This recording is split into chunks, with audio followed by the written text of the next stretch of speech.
धन्यवाद।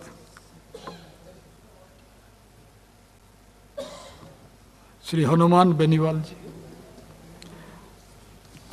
सभापति महोदय, आप शुरू करने से पहले थोड़ा मैं बताना चाहता हूं हाउस को, हर एक पॉलिटिकल पार्टी का जो समय निर्धारित हुआ था वो खत्म हो चुके हैं।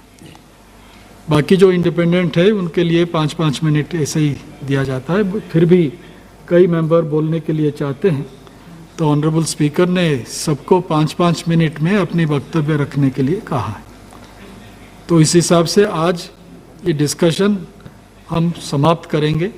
तो इस हिसाब से सबकी सहयोग की कामना है। थोड़ा मुझे ज्यादा देना सर। हनुमान बेनीवाल जी, मैं रात को लास्ट तक 5 मिनट + 1 इसे कर चलिए, तो आपको 1 मिनट और ज्यादा मिलेगा। चलिए पहले 5 मिनट कहते तो शुरू बना ही नहीं पाते साहब, है ना। सभापति महोदय, सबसे पहले तो मैं आपको धन्यवाद दूंगा कि आपने राष्ट्रपति जी के अभिभाषण पर मुझे बोलने का अवसर दिया।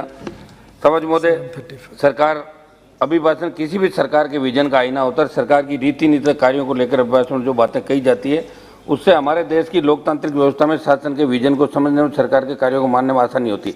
मगर इस अभिभाषण के अंदर राष्ट्रपति महोदय ने 82 बिंदुओं के माध्यम से जो बातें कही उसमें ऐसा कहीं प्रतीत नहीं हुआ सरकार की कमी, खामी या नाकामी का हिस्सा थे, उनका कोई जिक्र इसके अंदर नहीं किया गया। सभापति महोदय, आपने 2047 के शताब्दी वर्ष की बात इस अभिभाषण के अंदर सरकार ने कही है, लेकिन देश का पिछड़ा वर्ग, गरीब, दलित, अल्पसंख्यक ये तो आज भी अपने अधिकार के लिए संघर्ष कर रहे हैं। किसानों की स्थिति क्या है आपको भी पता है, और देश के लोगों को भी सच्चाई मालूम है। यहाँ तक देश का गरीब, वंचित, पिछड़ा वर्ग कैसे पहुँचेगा? क्या इसका विजन आपके पास है? क्या आप इस बात की गारंटी दे सकते हैं कि आप जिस आज़ादी के अमृत महोत्सव की बात करें वह आज़ादी देश के आखिरी व्यक्ति तक पहुंच पा रही है? क्या आपको भी पता है कि सच्चाई क्या है? जिस उत्तर प्रदेश का आप ढिंढोरा पीट रहे हैं, वहाँ चुनाव है, वहाँ जाकर देखिए क्या स्थिति है। आज भी वहाँ के गरीब के वोट, उनके अधिकार कुछ खास लोगों के द्वारा ही तय किए जाते हैं कि किसको मतदान करेंगे। आज भी उन लोगों को आज़ादी का मतलब तक नहीं पता। सभापति महोदय, कोरोना के संकट काल के अंदर देश को बचाने के लिए जिन कोरोना वॉरियर्स ने, योद्धाओं ने काम किया, तीसरी लहर भी चली गई, ईश्वर की कृपा रही हिंदुस्तान के अंदर।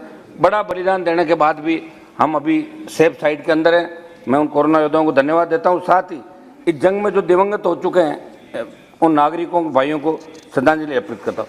महोदय, अभिभाषण में कोरोना की स्थिति और देश के स्वास्थ्य सेवाओं का जिक्र हुआ, लेकिन मैं आपके माध्यम से बताना चाहता हूँ कि एम्स की एक रिपोर्ट के अनुसार देश में स्वास्थ्य संबंधी आपात स्थिति से निपटने के लिए इंतजाम नाकाफी थे और पूरे अस्पताल के 3 से 5% बेड इमरजेंसी विभाग में और कोरोना संक्रमण के दौर में इस रिपोर्ट का खास महत्व है, क्योंकि रिपोर्ट के अनुसार ज़्यादातर अस्पताल डॉक्टरों, विशेषज्ञ, नर्सिंग स्टाफ की कमी से जूझ रहे हैं। साथ ही अन्य संसाधनों का अभाव और इसका असर मरीजों और खासतौर से आपात सेवाओं पर भी पड़ रहा है। सभापति महोदय, मेरी मांग रहेगी कि अस्पतालों में अविलंब मानव संसाधनों की कमी को पूरा करने की जो जरूरत देश में थी उसको वर्तमान सरकार अपने कार्यकाल में प्रमुखता से रहे। खाली पद भरे अस्पतालों के अंदर और जो भी आधुनिक संसाधन हैं उनको लेके आम जन को बचाने के हिसाब से सारा काम दिल्ली की सरकार को, जब कोरोना की सेकेंड लहर आई तब ऑक्सीजन, रेमडेसिविर, वेंटिलेटर और आपके आईसीयू वार्ड के अभाव में भी हजारों जानें इस देश के अंदर गई थी। तो संविधान और आरक्षण और दलित अत्याचार के संबंध में बिंदु संख्या 14 में राष्ट्रपति ने संविधान के शिल्पी बाबा डॉक्टर अंबेडकर, भीमराव अंबेडकर, उनके आदर्शों का जिक्र तो किया, लेकिन मैं सरकार से पूछना चाहूँगा कि सरकार द्वारा सरकारी नौकरियों को खत्म करना, आरक्षण को खत्म करना नहीं है, क्योंकि आरक्षण सिर्फ सरकारी नौकरियों में, इसलिए सरकारी नौकरियों में कटौती का मतलब आरक्षण का कमजोर होना भी है। ऐसी परिस्थितियों में सरकार वंचित वर्गों के साथ अन्याय करिए। अगर हम नौकरियों की घटती संख्या, सरकारी क्षेत्र के निजीकरण और नौकरशाही में हो रही लेटरल एंट्री में आरक्षण के अनदेखी को मिलाकर देखकर कहा जा सकता है कि वास्तव में आरक्षण ऐसी स्थिति में पहुंच रहा है जहां इसके होने या नहीं होने में खास अंतर नहीं रह जाएगा। सभापति महोदय, अभिभाषण में स्वाधीनता, सम्मान तथा भाईचारे का जिक्र किया। मैं आपके माध्यम से बोलना चाहता हूं कि देश के उत्तर प्रदेश, बिहार और मेरे राजस्थान राज्य में दलितों पर हो रहे अत्याचार को लेकर लगातार जो मामले सामने आ रहे हैं वे चिंताजनक है। ऐसे में सरकार को आज़ादी के दशकों बाद भी दलित उत्पीड़न के मामलों में लगाम लगाने के लिए ठोस उपाय करने की आवश्यकता थी, मगर ये आवश्यकताएं पूर्ण रूप से धरातल नहीं आ पड़ी। सभापति महोदय, देश में किसानों का जो हाल है वो आपसे छुपा नहीं। बहुत बड़ा आंदोलन देश के अंदर हुआ और 750 से ज़्यादा किसानों ने शहादत दी और बाद में सरकार ने तीनों कृषि बिल भी वापस लिए। मैं ये नहीं समझता कि जिन किसानों ने, जिन जवानों ने मोदी जी को दूसरी बार प्रधानमंत्री के पद पर बिठाया, एनडीए के साथ साथ अकेली भारतीय जनता पार्टी को 303 सीट देकर अकेले बहुमत दिया, उसके बावजूद भी किसानों को भूल कैसे रहे, जवानों को भूल कैसे रहे। मैं ये याद दिलाना चाहूँगा बिंदु संख्या 22 से लेकर 29 तक कृषि से जुड़े मामलों का बखान किया गया। पिछले साल हमने देखा कि सरकार ने ये स्वीकार किया कि हमारी तपस्या में शायद कोई कमी रह गई। अध्यक्ष जी, तपस्या तो सरकार कर रही थी, इस तपस्या में वो 100 किसानों को कर रही थी। 750 से ज़्यादा किसानों की शहादत को बिना स्वीकारे सरकार ने तीनों कृषि कानून वापस लेने का ऐलान किया। मगर किसान आंदोलन के दौरान जो हड़धर्मिता सामने आई वो पूरा देश जानता है। सभापति महोदय, प्रधानमंत्री जी ने कहा कि किसानों की आय दुगनी करेंगे और किसान इन पर भरोसा करके 2 बार इनको सत्ता के अंदर लेकर आए। सदन को याद दिलाना चाहूँगा कि इसी सरकार ने 2022 तक किसानों की आय को दुगनी करने का टारगेट निर्धारित किया, लेकिन इनके वादे और जमीनी हकीकत की खाई ने भारत के किसान को संकट को दुगना कर दिया। NSSO की 2019 की रिपोर्ट के अनुसार ग्रामीण भारत में किसान परिवारों की वार्षिक कृषि आय में 2002-03 से 2012-13 के बीच औसत वृद्धि लगभग 20%, जो 12-13 से 18-19 के बीच लगभग 12% तक गिर गई, और ये भी तब जब कृषि की अनुमानित विकास दर 4.5% है। समझ महोदय, किसान आत्महत्याएं कर आज़ादी के 70 साल बाद 2021 में आए राष्ट्रीय अपराध रिकॉर्ड ब्यूरो की रिपोर्ट के अनुसार 2019 की तुलना में 20 में किसान आत्महत्या में वृद्धि दर्ज की गई।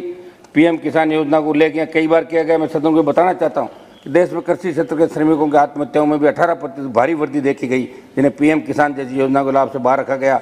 किसान आत्महत्या का आंकड़े इन बहुत परिचित योजना के लिए आईना है, सच्चाई को उजागर करते हैं। छोटे और सीमांत किसान अपनी गिरती आय और बढ़ते कर्ज के बोझ के कारण खुद को मार रहे हैं। और कल सदन में जब राहुल गांधी जी कल परसों भाषण दे रहे थे तो उन्होंने कहा, मैं उन्हें स्मरण दिलाना चाहता हूं कि देश की संसद में सरकार द्वारा प्राप्त आंकड़ों अनुसार मेरे राजस्थान के किसानों पर 1,20,979 करोड़ का कर्ज बकाया।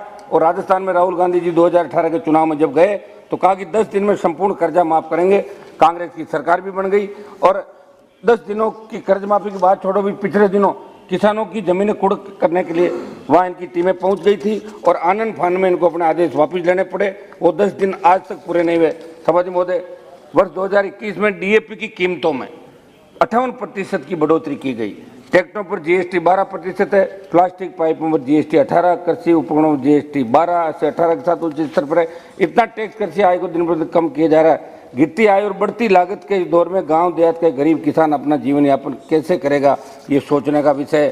सभापति महोदय, अभी जब किसान आंदोलन समाप्त हुए तब MSP पे खरीद की गारंटी कानून की बात भी किसान संगठनों सरकार ने करी थी। मैं किसानों के भारी आंदोलन कृषि कानूनों को निरस्त कर दिया। अगर प्रधानमंत्री जी ने न्यूनतम समर्थन मूल्य और अन्य मुद्दों की जांच कर समिति के गठन का वादा किया, उचित MSP तय करने से किसानों की आय में सुधार होगा। अभी भी गठन होना बाकी है। गन्ना ही नहीं, गेहूं और धान की MSP खरीद के आंकड़े बता रहे हैं कि सरकार ने वित्तीय वर्ष 20-21 की तुलना में साल 21-22 में करीब 34 लाख कम किसानों से खरीद की, यानी लाभार्थी किसानों की संख्या घट गई, जिसकी वजह से करीब 78 लाख मीट्रिक टन अनाज की कम खरीद हुई और सरकार को करीब 11,000 करोड़ रुपए कम खर्च करने पड़े। इसलिए किसान को सशक्त बनाने के लिए MSP पर कानून बनाने था। MSP पर किसान की पूरी उपज खरीदने, अभी 25 क्विंटल खरीदते राइडर लगा हुआ है, पूरी उपज खरीदने की नीति बनाने की जरूरत है। साथ ही मेरे प्रदेश राजस्थान में सिंचित क्षेत्र को विकसित करने की जरूरत है। राजस्थान की भौगोलिक स्थिति देखते हुए विशेष राज्य का दर्जा राजस्थान को मिले। सभापति महोदय, एक युवाओं पर मैं मेरी बात कहूँगा, फिर राजस्थान के अंदर 1 मिनट। सभापति महोदय, हाल ही में रेलवे भर्ती में शामिल युवाओं ने उत्तर प्रदेश में विरोध प्रदर्शन किया, जिन पर पुलिस ने खूब लाठियां बांधी, युवा घायल हुए। कुछ ऐसी स्थिति बिहार में रेलवे की NTPC की परीक्षा में परिणाम हुई। कथित धांधली के खिलाफ प्रदर्शन दौरान बनी 19 में जारी 35,000 नौकरियों के लिए 1.25 करोड़ युवाओं ने अप्लाई किया। 3 साल होने के बाद भी युवाओं को नौकरी कहीं दूर दूर तक नई नौकरी दिखाई दे रही, ऊपर से अपना हक मांग रहे गरीब परिवारों से आ रहे युवाओं को ही बेरहमी से पीटा गया। समग्र देश में रोजगार की हालत यह है कि केवल केंद्र में 8.72 लाख पद खाली पड़े, वहीं केंद्र सरकार के अंतर्गत आने वाले भर्तियों जैसे केंद्रीय विश्वविद्यालय, IIM, IIT, PSU, बैंक में 4.25 लाख भर्तियां खाली। ये हमारे देश के मध्यम वर्ग से आने वाले युवाओं के सबसे बड़ा विश्वासघात है। उन्हें नौकरी लेने का कोई मौका ही नहीं दिया जा रहा, नौकरी तो बहुत दूर की बात है। सभापति महोदय, मैं एक बात आपसे ये भी कहना चाहूंगा कि लास्ट 2 मिनट था ना, लेकिन देश में राष्ट्रीय स्तर पर युवाओं में बेरोजगारी के जो आंकड़े सामने आए इतने भयावह। मेरे राजस्थान की अगर बात करो तो एक समाचार पत्र की रिपोर्ट के अनुसार हर दूसरा ग्रेजुएट राजस्थान के अंदर बेरोजगार है। 20 लाख से अधिक युवा राजस्थान में, तो बिहार, हरियाणा व हिमाचल प्रदेश जैसे राज्यों में हर तीसरा ग्रेजुएट हुआ बेरोजगार है। देश की हर 5वीं शहरी महिला बेरोजगार है। ऐसे में बेरोजगारों को रोजगार देने के ठोस उपाय कोई विजन राष्ट्रपति जी के अभिभाषण में नजर नहीं आ रहा है। सभापति महोदय, एक जो मेरे राजस्थान का प्रमुख मामला साहब, वहाँ राजस्थान का युवा आंदोलित है। मैं 1-1.5 मिनट में अपनी बात समाप्त करता हूँ।